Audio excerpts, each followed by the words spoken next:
Could you speak directly to the person who's listening to you right now? And, maybe they feel like the best days of their life are behind them. What would you say to them?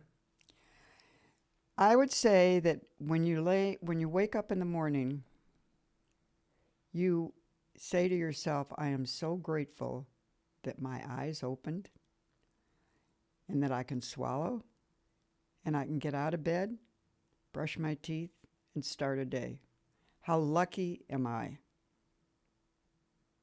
I don't care whether you have to reach for a cane or a walker or anything. The fact that you have the privilege to still be alive, I am very, very grateful for that.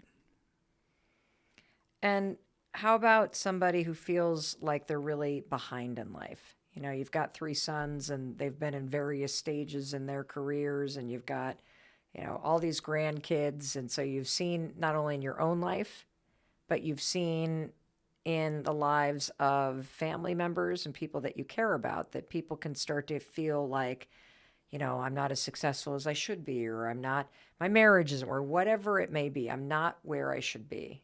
What's your advice when you see somebody who feels behind in life? I would start probably looking at books about how to better yourself emotionally. Not necessarily, you don't have to learn another language or anything like that, but there's so much out there that you can learn by just reading about little things that you can tweak about yourself. So there are going to be so many listeners around the world, Judy, that not only fall in love with you, but are now like thinking about their grandparents or their parents, right? And I know they are going to forward this episode as a little nudge, like, come on now, you could have more energy. I really want you to feel more connected. I'm worried about you being so lonely. Maybe you should volunteer. They're going to be kind of wanting to prod them along a little bit. What advice would you have for someone who wants to really inspire their loved ones to find more energy and meaning in their life, even into their 80s, 90s, and 100? Well, if they could encourage their parents or their grandparents, they could say something like, why don't we take a walk together? Young people tend to want to tell their parents or their grandparents to do this, do that, do that. But how about saying, you know what, let's do this together? If you don't live close by, get on a plane or drive there. You want to take a walk around the block? You want to take a walk? Don't always make it up to them to have to do it all by themselves. I think that's amazing. So one of my best friends, Jody, moved from Santa Barbara back home to Michigan. Yeah. And part of the impetus was just kind of feeling like, I don't know how much time I'm going to have with them.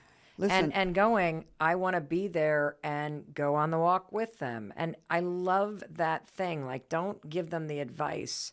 Sign up for the class with them. She was just explaining this the other night. She was like, I said, what are you doing this week? She said, well, I found a opportunity to judge a bass fishing competition. So I signed my dad and I up, and we're going to go. And I have no idea how to judge a bass fishing competition, but he's so excited. And I thought, what a beautiful thing that you weren't just prodding him to do something, that you found something and that you are doing it with him. So many people write in and say they wish their life was more purposeful. How have you found a sense of purpose in your life now that you're 86? just staying connected. Or I think that so many people think, I should have a hobby. I think that's full of, you don't have to have a hobby. You just have to have a reason why you want to get up. And that reason is that you're so lucky that you can, that you can do something. I just called my best friend from high school, who I haven't spoken to in, oh God, I don't know when, just to see if she's alive, because she's the same age as I am. Was she? Yes, but not in great mind, I don't think. In terms of Alzheimer's or dementia? I don't know. I think so. I mean, Gotcha. she usually would ask me about myself or my kids, and it was a little flat, Yeah, a little like I just as soon get off the phone. gotcha. But I'm glad I called her. And then after that, last week, I just called another friend, and I did connect with her so that I could find out, high school was, we graduated in 1955. Wow. So you make an effort, like you literally, it sounds like there's two things. First of all, you practice this profound sense of gratitude that you even woke up. And the second thing is you make it a point to reach out to people every day. That connection, whether it is reciprocated or not, is something that gives your life meaning. Yes, and I think what's really important is don't expect to have a feedback. Like we have this chain called the Robbins Gang, Uh-huh.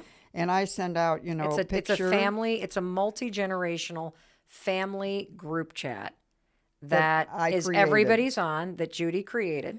And so I'll send out, a picture, which I just did last week. Literally 2 people will heart it. And yeah, maybe, maybe no one. There's 18 of us on there. I get nothing. And so, maybe I'll send it out again and I still don't get anything. Well, I don't think like, oh my God, they don't love me or they're busy. But at least I'm making them aware that I'm still around. I think that's a really important part because it is so easy to put something out, whether it's I always invite or I always call or I'm always the one putting something in the family group chat and nobody's reciprocating. It's very, very easy to start to get resentful. Sure. And to then pull back. You don't do that. Well, everybody's busy. I know Yep. that.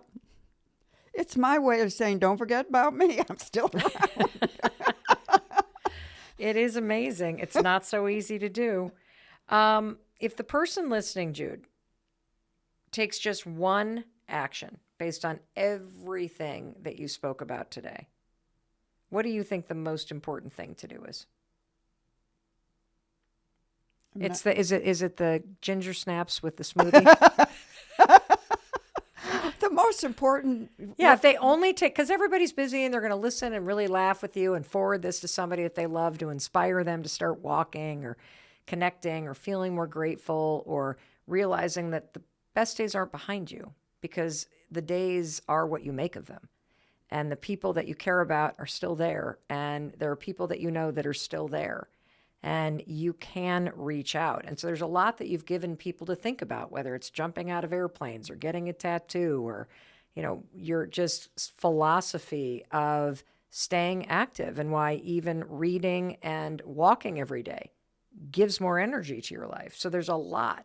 And I love to have the person listening know what you think the singular most important thing is. Like, they're not going to remember everything.